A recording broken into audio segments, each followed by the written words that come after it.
Photo channel മലയാളത്തിൻ്റെ 4th എപ്പിസോഡിലേക്ക് എല്ലാവർക്കും സ്വാഗതം. നിങ്ങൾക്ക് ഫോട്ടോഗ്രാഫി പറ്റിയിട്ട് ഒരു ഐഡിയ ഇല്ലെങ്കിൽ നിങ്ങൾക്ക് താല്പര്യമുണ്ടെങ്കിൽ നിങ്ങളെ നല്ല ഫോട്ടോകൾ എടുക്കുന്ന ഒരാളാക്കുന്ന നിങ്ങളുടെ ഫോട്ടോഗ്രാഫിയിലെ നോളജ് പടിപടിയായി ഉയർത്തുന്ന എൻ്റെ ഫോട്ടോഗ്രാഫി മലയാളം ഫ്രീ കോഴ്സിൻ്റെ 4th എപ്പിസോഡിലേക്ക് ഞാൻ നിങ്ങളെ വെൽക്കം ചെയ്യാം.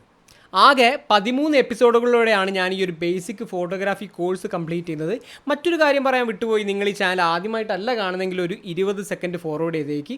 ആദ്യമായിട്ടാണ് കാണുന്നതെങ്കിൽ എൻ്റെ പേര് ആഷിഖ് അസീം, ഞാനൊരു ഫ്രീലാൻസ് ഫോട്ടോഗ്രാഫറാണ്. നിങ്ങൾക്ക് ഈ ഒരു കോഴ്സ് ഇൻട്രസ്റ്റിംഗ് ആയിട്ട് തോന്നുന്നുണ്ടെങ്കിൽ എൻ്റെ ചാനൽ സബ്സ്ക്രൈബ് ചെയ്തിട്ട് നമ്മളുടെ ക്ലാസ്സിലൊരു മെമ്പർ ആവുക. മാത്രമല്ല ബെല്ലൈക്കൺ ഇനേബിൾ ചെയ്തിട്ട് നോട്ടിഫിക്കേഷൻ ഓൺ ആക്കിയിടാനും മറക്കരുത്. ഇത് ഈ ചാനലിൽ കൂടുതൽ നല്ല വീഡിയോസ് ചെയ്യാൻ എന്നെയും മാത്രമല്ല നിങ്ങളെ ഒളിഞ്ഞിരിക്കുന്ന ഫോട്ടോഗ്രാഫറെ കൂടുതൽ അടിപൊളിയാക്കാൻ നിങ്ങളെയും സഹായിക്കും. അപ്പോൾ ഈ എപ്പിസോഡിൽ നമ്മൾ മാനുവൽ സെറ്റിങ്സിനെ പറ്റിയാണ് പറയാൻ പോകുന്നത്. മാനുവൽ സെറ്റിങ്സ് ഒന്നും ഞാൻ പറയുന്നില്ല, പക്ഷേ എന്തിനാണ് നമ്മൾ മാനുവൽ സെറ്റിങ്സ് ഉപയോഗിക്കുന്നതെന്ന് ഈ എപ്പിസോഡിൽ നമുക്ക് മനസ്സിലാക്കാം. എനിക്കറിയാം എല്ലാവരും പെട്ടെന്ന് മാനുവൽ സെറ്റിങ്സ് പഠിച്ചിട്ട് ഫോട്ടോ എടുക്കാൻ വേണ്ടിയിട്ട് ഇങ്ങനെ തിരക്കായിട്ട് നിൽക്കായിരിക്കും, പക്ഷേ തിരക്ക് കൂടാനായിട്ടില്ല.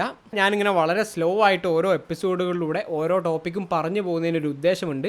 നമ്മുടെ ഈ വീഡിയോ കാണുന്ന ആൾക്കാരിൽ ചില ആൾക്കാർക്ക് ചെറിയ രീതിയിലൊക്കെ ഫോട്ടോ എടുക്കാൻ അറിയുന്ന ആൾക്കാരുണ്ടാവും, ചില ആൾക്കാർക്ക് എന്നാൽ തീരെ ഒന്നും അറിയുന്നുണ്ടാവില്ല, പക്ഷേ ഫോട്ടോ എടുക്കണം എന്നുള്ള ഒരു ആഗ്രഹം മാത്രം ഉണ്ടാവും അവർക്ക്. അങ്ങനെ പല സ്കെയിലുള്ള ആൾക്കാർ നമ്മളുടെ ഈ ഒരു വീഡിയോ കാണുന്നുണ്ടാവും.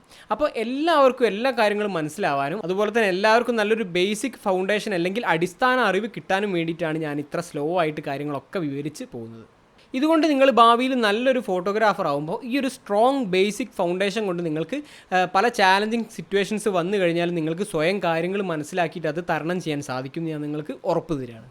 നമ്മൾ മൊബൈലിലോ ക്യാമറയിലോ ഓട്ടോ മോഡിലോ മാനുവൽ മോഡിലോ എന്ന് വേണ്ട ഏത് രീതിയിലൊരു ഫോട്ടോ എടുത്താലും ആ ഫോട്ടോകൾക്കെല്ലാം 3 സെറ്റിങ്സുകൾ പൊതുവായിട്ടും ഉണ്ടാവും. ISO, ഷട്ടർ സ്പീഡ്, അപ്പർച്ചർ എന്നിവയാണ് ആ 3 സെറ്റിങ്സുകൾ.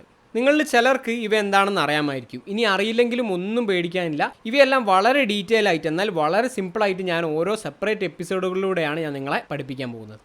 ഒരു 3 കൊല്ലം മുമ്പുള്ള ഞാൻ എൻ്റെ ഈ ഒരു വീഡിയോ കാണുകയാണെങ്കിൽ ഞാൻ വിചാരിക്കും ഇത് 3 വളരെ സിമ്പിളല്ലേ, ഇതെന്തിനാണ് 3 സെപ്പറേറ്റ് വീഡിയോ ആയിട്ട് ചെയ്യുന്നത്, ഒറ്റൊന്നിൽ തീർക്കാവുന്ന കാര്യമല്ലേ ഉള്ളൂ എന്ന്.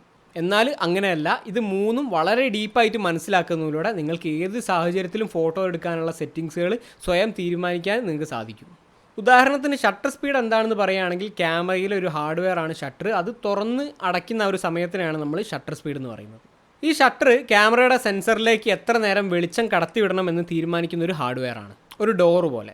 ഷട്ടർ സ്പീഡ് ചേഞ്ച് ചെയ്യുമ്പോൾ ഉണ്ടാകുന്ന മാറ്റങ്ങൾ, ഫോട്ടോയിൽ വരുന്ന വ്യത്യാസങ്ങൾ, അതുപോലെ എപ്പോൾ ഷട്ടർ സ്പീഡ് കൂട്ടണം കുറയ്ക്കണം എന്ന് മുതലായിട്ട് ഒരുപാട് കാര്യങ്ങൾ നമ്മൾ ഷട്ടർ സ്പീഡ് സെറ്റ് ചെയ്യണമെങ്കിൽ മനസ്സിലാക്കണം. ഈ ഓരോ ടോപ്പിക്കുകളും ഇതുപോലെ വളരെ ഡീപ്പായിട്ട് മനസ്സിലാക്കാനുണ്ട്. അതുകൊണ്ടാണ് നമ്മൾ ഇവ 3 സെപ്പറേറ്റ് വീഡിയോസ് ആയിട്ട് ചെയ്യുന്നത്. നിങ്ങൾ ക്യാമറയിൽ ഓട്ടോ മോഡിലൊരു ഫോട്ടോ എടുത്ത് നോക്കുക, എന്നിട്ട് അതിൻ്റെ ഇൻഫർമേഷൻസിൽ അല്ലെങ്കിൽ പ്രോപ്പർട്ടീസിൽ പോയി കഴിഞ്ഞാൽ നിങ്ങൾക്കതിൻ്റെ ക്യാമറ തീരുമാനിച്ച ഈ 3 സെറ്റിങ്സുകളും കാണാൻ പറ്റും.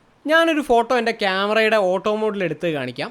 ഇതാണ് ഈ ഫോട്ടോയുടെ ഡീറ്റെയിൽസ്. ഇവിടെ ISO, ഷട്ടർ സ്പീഡ്, അപ്പർച്ചർ എന്നീ ഈ 3 സെറ്റിങ്ങുകളുടെയും വാല്യൂ നിങ്ങൾക്ക് കാണാൻ പറ്റും. ഇനി എന്തിനാണ് നമ്മൾ മാനുവൽ മോഡ് ഉപയോഗിക്കുന്നത്? ഓട്ടോ മോഡിൽ നമുക്ക് നല്ല ഫോട്ടോ കിട്ടുന്നുണ്ടല്ലോ, അതെന്തിനാണെന്ന് നമുക്ക് മനസ്സിലാക്കാം.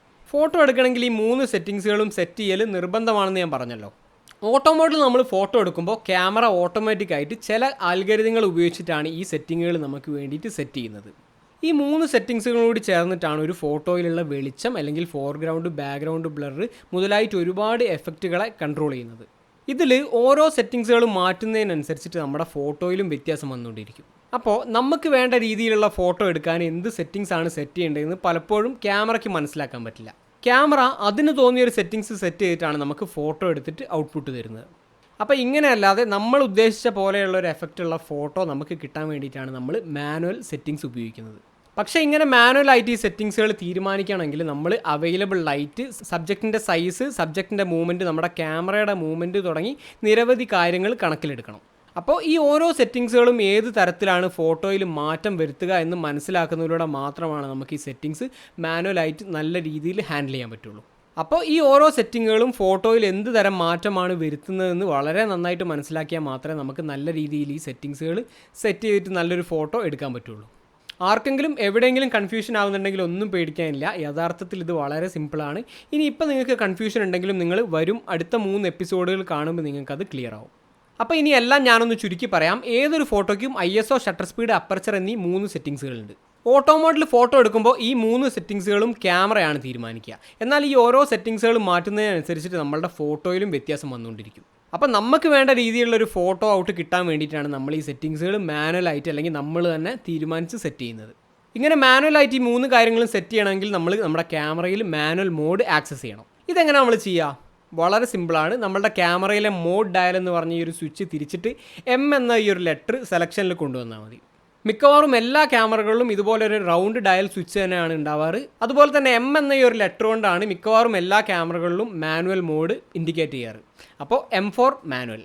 അപ്പോൾ നിങ്ങൾ മോഡ് ഡയൽ തിരിച്ചിട്ട് എം സെലക്ഷനിൽ കൊണ്ടുവന്നു കഴിഞ്ഞാൽ ഇപ്പോൾ നിങ്ങളുടെ ക്യാമറ മാനുവൽ മോഡിലാണ്. അതായത് ഇപ്പോൾ നിങ്ങളുടെ ക്യാമറ നിങ്ങൾ തീരുമാനിക്കുന്ന ISO, ഷട്ടർ സ്പീഡ്, അപ്പച്ചർ എന്നീ 3 സെറ്റിങ്ങുകളുടെ ബേസിലാണ് ഫോട്ടോ എടുക്കുക. അപ്പോൾ ഇത് 3 ഞാൻ വരും എപ്പിസോഡുകളിൽ വളരെ ഡീറ്റെയിൽ ആയിട്ട് പറഞ്ഞുതരാം. അതിന് മുമ്പായിട്ട് നിങ്ങൾക്ക് ചെറിയൊരു ഹോംവർക്ക് ഉണ്ട്. നിങ്ങളുടെ ക്യാമറയിലെ മാനുവൽ മോഡിൽ നിങ്ങൾ കുറച്ച് ടെസ്റ്റ് ഫോട്ടോകൾ ഡിഫറെൻറ്റ് ലൈറ്റിംഗ് കണ്ടീഷനിൽ എടുത്തു നോക്കുക. നിങ്ങൾക്ക് നല്ല ഫോട്ടോസ് കിട്ടിയാലും ഇല്ലെങ്കിലും ഇങ്ങനെ ചെയ്യുന്നതിലൂടെ അടുത്ത ക്ലാസ്സുകൾ നിങ്ങൾക്ക് വളരെ എളുപ്പത്തിൽ മനസ്സിലാക്കാൻ പറ്റും.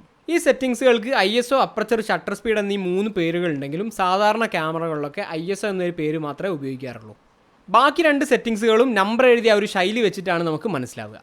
ഞാനിതൊന്ന് പെട്ടെന്ന് വിശദീകരിക്കാം. ISO നമുക്ക് ക്യാമറയിലും ISO എന്ന് തന്നെ കാണാൻ പറ്റും. അപ്പോൾ അതിലിനി കൺഫ്യൂഷൻ ഇല്ല.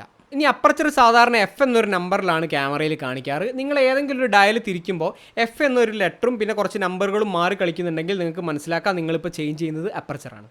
അതുപോലെ തന്നെ നിങ്ങൾ ലെൻസിൻ്റെ ഫ്രണ്ടിൽ നോക്കുകയാണെങ്കിൽ എഫും പിന്നെ ഒരു നമ്പറും എഴുതിയിട്ടുണ്ടാവും. അത് നിങ്ങളുടെ ലെൻസിൻ്റെ അപ്പർച്ചർ സ്പെസിഫിക്കേഷനാണ്. ഇനി ഷട്ടർ സ്പീഡും പേരെടുത്തിട്ട് അധികം ക്യാമറകളിലും കാണിക്കാറില്ല. നിങ്ങൾ ഏതെങ്കിലും ഒരു ഡയൽ തിരിക്കുമ്പോൾ 30S, 10S അല്ലെങ്കിൽ 30 സെക്കൻഡ്, 10 സെക്കൻഡ് മുതലായി 1/10, 1/20, 1/30 അങ്ങനെ മുതലായ നമ്പറുകൾ ചേഞ്ച് ആവുന്നത് കാണുന്നുണ്ടെങ്കിൽ നിങ്ങൾക്ക് മനസ്സിലാക്കാം നിങ്ങളിപ്പോൾ ചേഞ്ച് ചെയ്യുന്നത് ഷട്ടർ സ്പീഡാണ്. ഇനി നിങ്ങൾക്ക് നിങ്ങളുടെ കയ്യിലുള്ള ആ ഒരു ക്യാമറ ബ്രാൻഡിൽ എങ്ങനെയാണ് ഈ ഒരു 3 സെറ്റിങ്ങുകളും സെറ്റ് ചെയ്യേണ്ടത് എന്ന് മനസ്സിലാവുന്നെങ്കിൽ മറ്റൊരു എളുപ്പപ്പണിയുണ്ട്. നിങ്ങൾക്ക് യൂട്യൂബ് എടുത്തിട്ട് നിങ്ങളുടെ ക്യാമറ മോഡലും ഹൗ ടു സെറ്റ് ISO എന്നും കൂടി സെർച്ച് ചെയ്ത് കഴിഞ്ഞാൽ നിങ്ങൾക്ക് ഒരുപാട് വീഡിയോസ് ഇത് എക്സ്പ്ലെയിൻ ചെയ്യുന്നത് കാണാൻ പറ്റും. മാർക്കറ്റിൽ ഒരുപാട് ക്യാമറകളുണ്ട്. ഈ ഓരോ ക്യാമറകളിലും ഇത് പൊസിഷൻ ചെയ്ത മെനു വ്യത്യാസമുണ്ട്, അല്ലെങ്കിൽ ആക്സസ് ചെയ്യേണ്ട ബട്ടൺസ് വ്യത്യാസമുള്ളത് കൊണ്ടാണ് ഈ ഒരു കാര്യം എനിക്ക് ഈ വീഡിയോയിൽ നിങ്ങൾക്ക് പറഞ്ഞുതരാൻ പറ്റാത്തത്. അപ്പോൾ നമ്മുടെ 4ാമത്തെ എപ്പിസോഡ് വൈൻഡപ്പ് ചെയ്യാൻ ടൈമായി. നിങ്ങൾ മാനുവൽ മോഡിൽ എടുത്ത ഫോട്ടോസ് എങ്ങനെയുണ്ട്? ഫുൾ ഡാർക്ക് ആണോ അല്ലെങ്കിൽ വെളിച്ചം കൂടുതലാണോ? ഇനി കറക്റ്റായിട്ട് കിട്ടിയോ എന്നൊക്കെ നമ്മുടെ കമൻറ്റിലൊന്ന് ടൈപ്പ് ചെയ്ത് കഴിഞ്ഞാൽ നിങ്ങളിൽ എത്ര പേര് ഇതൊക്കെ ട്രൈ ചെയ്യുന്നുണ്ടെന്ന് എനിക്ക് മനസ്സിലാക്കായിരുന്നു. അതുപോലെ തന്നെ നിങ്ങളുടെ അഭിപ്രായങ്ങളും ഈ ഒരു ക്ലാസ്സിൻ്റെ എക്സ്പീരിയൻസും എൻ്റെ കമൻറ്റിൽ ഷെയർ ചെയ്യാനും മറക്കരുത്. ഇനി നിങ്ങൾക്ക് എന്തെങ്കിലും സംശയങ്ങളുണ്ടെങ്കിൽ എൻ്റെ കമൻറ്റിലോ അല്ലെങ്കിൽ എൻ്റെ ഇൻസ്റ്റാഗ്രാമിലോ നിങ്ങൾക്ക് ചോദ്യം ചോദിക്കാവുന്നതാണ്. ഈ വീഡിയോ ഇഷ്ടപ്പെട്ടിട്ടുണ്ടെങ്കിൽ ചാനൽ സബ്സ്ക്രൈബ് ചെയ്യുന്ന കാര്യം പരിഗണിക്കുക. മാത്രമല്ല നിങ്ങളുടെ ഫോട്ടോഗ്രാഫി ഇഷ്ടപ്പെടുന്ന സുഹൃത്തുക്കളുമായിട്ട് ഈ ഒരു കോഴ്സ് ഷെയർ ചെയ്യാനും ശ്രമിക്കുക. അപ്പോൾ അടുത്ത എപ്പിസോഡിൽ നമുക്ക് വീണ്ടും കാണാം. അതുവരെ have a creative and wonderful day. Ashiq Azeem signing out.